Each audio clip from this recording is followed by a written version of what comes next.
ಎಲ್ಲರಿಗೂ ನನ್ನ ಯೂಟ್ಯೂಬ್ ಚಾನಲ್ಗೆ ಸ್ವಾಗತ.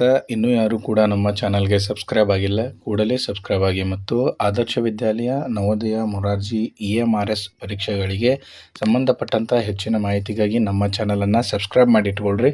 ಚಾನಲನ್ನು ಸಬ್ಸ್ಕ್ರೈಬ್ ಮಾಡಿ ಇಟ್ಕೊಂಡ್ರೆ ನಿಮಗೆ ನಮ್ಮ ಚಾನಲಿಂದ ಬರುವಂತಹ ಮಾಹಿತಿಗಳು ಸುಲಭವಾಗಿ ದೊರಕ್ತವೆ. ಅದೇ ರೀತಿಯಾಗಿ ಈಗ ಆಲ್ರೆಡಿ ಮೊರಾರ್ಜಿ ಮೊದಲನೇ ಸುತ್ತಿನ ಸೀಟು ಹಂಚಿಕೆ ಬಿಡುಗಡೆಯಾಗಿ ಮುಕ್ತಾಯ ಆಗಿದ್ದು, ಎರಡನೇ ಸುತ್ತಿನ ಸೀಟು ಹಂಚಿಕೆ ಕೂಡ ತಾವೆಲ್ಲ ಕಾಯ್ತಾ ಇದ್ದೀರಿ. ಆ ಸುತ್ತಿನ ಸೀಟು ಹಂಚಿಕೆಯ ಬಗ್ಗೆ ಮಾಹಿತಿ ಬಂದ ತಕ್ಷಣವೂ ಕೂಡ ನಿಮಗೆ ನಾನು ಮಾಹಿತಿಯನ್ನು ನೀಡ್ತಾ ಇದ್ದೇನೆ. ಅದೇ ರೀತಿಯಾಗಿ ಈ ಒಂದು ಆದರ್ಶ ವಿದ್ಯಾಲಯ ಎರಡನೇ ಸುತ್ತಿನ ಸೀಟು ಹಂಚಿಕೆ ಈಗಾಗಲೇ ಮುಕ್ತಾಯ ಆಗಿದ್ದು, ಕೆಲವು ವಿದ್ಯಾರ್ಥಿಗಳು ಮೂರನೇ ಸುತ್ತಿನ ಸೀಟು ಹಂಚಿಕೆಗಾಗಿ ಕಾಯ್ತಾ ಇದ್ದೀರಿ. ಅಂಥ ವಿದ್ಯಾರ್ಥಿಗಳಿಗೆ ಈ ಒಂದು ವಿಡಿಯೋ ಉಪಯೋಗ ಆಗ್ತಾ ಇದೆ. ಎರಡನೇ ಸುತ್ತಿನ ಸೀಟು ಹಂಚಿಕೆ ಆಗಿರುವಂಥ ವಿದ್ಯಾರ್ಥಿಗಳಿಗೆ ಈಗ ಆಲ್ರೆಡಿ ನಿನ್ನೆ ಕೊನೆಯ ದಿನಾಂಕ ಇತ್ತು, 10ನೇ ತಾರೀಕು. ನಿನ್ನೆ ಎರಡನೇ ಸುತ್ತಿನ ಸೀಟು ಹಂಚಿಕೆಯಲ್ಲಿ ಆಯ್ಕೆಯಾದಂಥ ವಿದ್ಯಾರ್ಥಿಗಳು ನಿನ್ನೆ ಅಡ್ಮಿಷನ್ ಮಾಡಿಸಲು ಕೊನೆಯ ದಿನಾಂಕವನ್ನು ಅವರು ಆಲ್ರೆಡಿ ಕೊಟ್ಟಿದ್ದರು. ಆಯ್ಕೆಯಾದಂಥ ವಿದ್ಯಾರ್ಥಿಗಳು ಅಡ್ಮಿಷನನ್ನು ಮಾಡಿಸಿದ್ದೀರಿ ಅನ್ಕೋತೀನಿ. ಆಯ್ಕೆಯಾದಂಥ ವಿದ್ಯಾರ್ಥಿಗಳಿಗೂ ಕೂಡ ನಮ್ಮ ಕಡೆಯಿಂದ ಅಭಿನಂದನೆಗಳನ್ನು ಕೂಡ ನಾವು ಸಲ್ಲಿಸ್ತಾ ಇದ್ದೀವಿ. ಅದೇ ರೀತಿಯಾಗಿ ನಮ್ಮ ಕ್ಲಾಸ್ಗಳು ಕೂಡ ಈ ಒಂದು ಚಾನಲ್ನಲ್ಲಿ ಈ ಒಂದು ತರಗತಿ ಈ ಒಂದು ಸೀಟು ಹಂಚಿಕೆಗಳು ಮುಗಿದ ನಂತರ ಪ್ರಾರಂಭವಾಗ್ತವೆ. ಅದಕ್ಕೆ ತರಗತಿಗೆ ತೆಗೆದುಕೊಳ್ಳುವಂಥ ಇಚ್ಛೆ ಪಡೋರು ಚಾನಲನ್ನು ಸಬ್ಸ್ಕ್ರೈಬ್ ಮಾಡಿ ಇಟ್ಕೊಳ್ರಿ. ತಮಗೆ ಪ್ರತಿದಿನ ಸಾಯಂಕಾಲ ಅಥವಾ ಮುಂಜಾನೆ ತರಗತಿಗಳು ಸುಲಭವಾಗಿ ಉಚಿತವಾಗಿ ತಮಗೆ ವಿಡಿಯೋಗಳು ದೊರಕ್ತವೆ.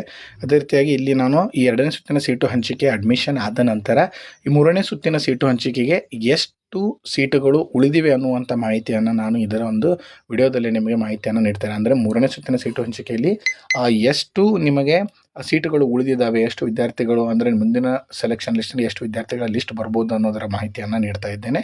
ವಿಡಿಯೋವನ್ನು ಸ್ಕಿಪ್ ಮಾಡದೆ ಕಂಪ್ಲೀಟಾಗಿ ನೋಡಿ. ನೀವು ಇಲ್ಲಿ ವಿದ್ಯಾವಾಹಿನಿ ಪೋರ್ಟಲ್ಗೆ ಹೋದ ನಂತರ ಆದರ್ಶ ವಿದ್ಯಾಲಯನ ಸೆಲೆಕ್ಟ್ ಮಾಡಿದ ನಂತರ ಈ ರೀತಿಯಾದಂಥ ಪೇಜ್ ಬಂದುತ್ತೆ. ಇಲ್ಲಿ ನೀವು ನೋಡ್ಬೋದು ಡ್ಯಾಶ್ಬೋರ್ಡ್ ಅಂತ ಕಾಣಿಸ್ತಾ ಇದೆ. ಈ ಡ್ಯಾಶ್ಬೋರ್ಡ್ ಮೇಲೆ ನೀವು ಏನಾದರೂ ಕ್ಲಿಕ್ ಮಾಡಿದಿರಿ ಅಂತಂದರೆ ನಿಮಗೆ ಈ ರೀತಿಯಾದಂಥ ಒಂದು ಮಾಹಿತಿ ಕಾಣಿಸುತ್ತೆ. ಇಲ್ಲಿ ಡ್ಯಾಶ್ಬೋರ್ಡ್ ಅಂತ ಕ್ಲಿಕ್ ಮಾಡಿದ ನಂತರ ಇಲ್ಲಿ ನೀವು ಡಿಸ್ಟ್ರಿಕ್ಟ್ ವೈಸ್ ಜಿಲ್ಲಾ ಮತ್ತು ಬ್ಲಾಕ್ ಪ್ರಕಾರ ಎರಡನೇ ಸುತ್ತಿನ ದಾಖಲಾತಿ ಮಾಹಿತಿ ಅಂದ್ರೇನು, ಈ ಒಂದು ಜಿಲ್ಲಾ ಮತ್ತು ನಿಮ್ಮ ತಾಲೂಕವರು ಎಲ್ಲಿ ನಿಮ್ಮ ಶಾಲೆ ಆದರ್ಶ ವಿದ್ಯಾಲಯ ಶಾಲೆಗಳು ಇದ್ದಾವೆ, ತಾವು ಎಲ್ಲೆಲ್ಲಿ ಅಪ್ಲೈ ಮಾಡಿದ್ರಿ ಅಂತಲ್ಲಿ ಈಗ ಆಲ್ರೆಡಿ ಮೊನ್ನೆ 34 ಅಥವಾ 38 ವಿದ್ಯಾರ್ಥಿಗಳ ಒಂದು ಲಿಸ್ಟನ್ನು ಬಿಟ್ಟಿದ್ದರು. ಅಂದ್ರೇನು, ನಿಮ್ಮ ತಾಲೂಕವರು ಬಿಟ್ಟಿದ್ದರು, ಹೌದಾ? ಅಂದರೆ ಎರಡನೇ ಸುತ್ತಿನ ಸೀಟು ಹಂಚಿಕೆಯಲ್ಲಿ ಎಷ್ಟು ವಿದ್ಯಾರ್ಥಿಗಳು ಆಯ್ಕೆಯಾಗಿದ್ರು ಅನ್ನುವಂಥ ಲಿಸ್ಟ್ನಲ್ಲಿ ವಿದ್ಯಾರ್ಥಿಗಳ ಸಂಖ್ಯೆಯನ್ನು ಬಿಟ್ಟಿದ್ದರು. ಆ ಒಂದು ವಿದ್ಯಾರ್ಥಿಗಳಲ್ಲಿ ಎಷ್ಟು ಜನ ಅಡ್ಮಿಷನನ್ನು ಮಾಡಿಸಿದ್ದಾರೆ, ಅಂದರೆ ಇನ್ನೂ ಎಷ್ಟು ಸೀಟುಗಳು ಉಳಿದಿದ್ದಾವೆ ಅಂಥ ವಿದ್ಯಾರ್ಥಿಗಳಿಗೆ ಮೂರನೇ ಸುತ್ತಿನಲ್ಲಿ ಅವಕಾಶ ಸಿಗುವಂಥ ಸಾಧ್ಯತೆ ಇದೆ. ಅಂದರೆ ಕೆಲವರು ಆದರ್ಶ ವಿದ್ಯಾಲಯವನ್ನು ಬಿಟ್ಟು ಮೊರಾರ್ಜಿ ಅಥವಾ ನವೋದಯಕ್ಕೆ ಆಯ್ಕೆಯಾದಂಥ ವಿದ್ಯಾರ್ಥಿಗಳು ಅಡ್ಮಿಷನನ್ನು ಮಾಡಿಸಿರೋದಿಲ್ಲ. ಆ ಕಾರಣದಿಂದ ಈ ಸೀಟುಗಳು ಉಳಿದಿರ್ತವೆ.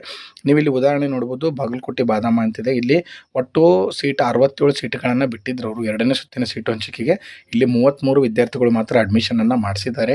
ಇನ್ನೂ ಉಳಿದಂಥ ವಿದ್ಯಾರ್ಥಿಗಳು ಅಂದ್ರೇನು, ಇನ್ನೂ ಎಷ್ಟು ಸೀಟುಗಳು ಉಳಿದಿದ್ದಾವಲ್ಲ ಅಂಥ ಸೀಟುಗಳಿಗೆ ಏನು ಮಾಡ್ತಾರೆ, ಎರಡನೇ ಸುತ್ತಿನ ಸೀಟು ಹಂಚಿಕೆಯನ್ನು ಮೂರನೇ ಸುತ್ತಿನ ಸೀಟು ಹಂಚಿಕೆಯನ್ನು ಕನ್ಫರ್ಮ್ ಮಾಡ್ತಾರೆ. ಅದರಲ್ಲಿ ನಿಮ್ಮ ಮಗುವಿನ ಹೆಸರನ್ನು ತಾವುಗಳು ಪರಿಶೀಲನೆ ಮಾಡ್ಕೋಬೋದು.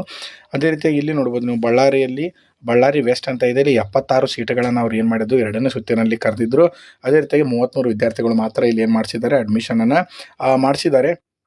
ಇಲ್ಲಿ ಇನ್ನೂ ಭಾಳಷ್ಟು ಸೀಟುಗಳು ಖಾಲಿ ಇದ್ದಾವೆ. ಅದೇ ರೀತಿಯಾಗಿ ಎಲ್ಲ ಜಿಲ್ಲಾವಾರು ತಾವುಗಳು ಏನು ಮಾಡ್ಬೋದು, ನಿಮ್ಮ ಮಾಹಿತಿಯನ್ನು ಈ ಮೊಬೈಲ್ನಲ್ಲಿ ತಾವು ನೋಡ್ಕೋಬೋದು. ಇಲ್ಲಿ ಉದಾಹರಣೆಗೆ ಕಲಘಟಗಿ ನೋಡ್ಬೋದು, ಧಾರವಾಡ ಡಿಸ್ಟಿಕ್ನಲ್ಲಿ 38 ಸೀಟುಗಳನ್ನು ಅವ್ರು ಏನು ಮಾಡಿದ್ದು ಎರಡನೇ ಸುತ್ತಿನ ಸೀಟು ಹಂಚಿಕೆಯಲ್ಲೇ ಕರೆದಿದ್ದರು. ಇಲ್ಲಿ 24 ವಿದ್ಯಾರ್ಥಿಗಳು ಮಾತ್ರ ಅಡ್ಮಿಷನನ್ನು ಮಾಡಿಸಿದ್ದಾರೆ. ಹಾಗಿದ್ರೆ ಇನ್ನೂ 24 ಸೀಟುಗಳು ಇನ್ನೂ 13 ಸೀಟುಗಳು ಏನು ಮಾಡಿದ್ದಾವೆ, ಇಲ್ಲಿ ಬಾಕಿ ಉಳಿದಾವೆ. ಅಂಥ ಸೀಟುಗಳಿಗೆ ಮತ್ತು ಮೂರನೇ ಸುತ್ತಿನ ಸೀಟು ಹಂಚಿಕೆಯನ್ನು ಏನು ಮಾಡ್ತಾರೆ ಅವರು, ಈ ಒಂದು ವಿದ್ಯಾರ್ಥಿಗಳಿಗೆ ಅವಕಾಶ ಕೊಡ್ತಾರೆ. ತಾವುಗಳು ನಮ್ಮ ಚಾನಲ್ಗೆ ಸಬ್ಸ್ಕ್ರೈಬ್ ಮಾಡಿಕೊಂಡ್ರೆ ಮೂರನೇ ಸುತ್ತಿನ ಸೀಟು ಹಂಚಿಕೆ ಬಂದ ತಕ್ಷಣವೇ ತಮಗೆ ನಾನು ವಿಡಿಯೋ ಮುಖಾಂತರ ತಿಳಿಸ್ತೇನೆ. ಈ ವಿಡಿಯೋ ಯಾರಿಗೆ ಉಪಯೋಗ ಇದೆ ಅಂಥವ್ರಿಗೂ ಕೂಡ ವಿಡಿಯೋವನ್ನು ಶೇರ್ ಮಾಡಿರಿ.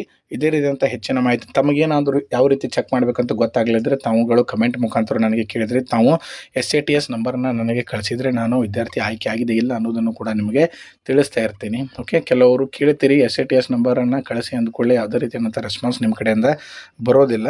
ಸೊ ಆ ಕಾರಣದಿಂದ ತಮಗೆ ಈ ಮಾಹಿತಿಯನ್ನು ನೀಡ್ತಾ ಇದ್ದೀನಿ. ಈ ವಿಡಿಯೋ ತಮಗೆ ಎಲ್ಲರಿಗೂ ಉಪಯೋಗ ಆಗಿದೆ ಅಂದ್ಕೊಳ್ತೀನಿ. ಮತ್ತು ಯಾರಿಗೂ ಉಪಯೋಗ ಇದೆ ಅಂಥವ್ರಿಗೂ ಕೂಡ ಶೇರ್ ಮಾಡಿರಿ.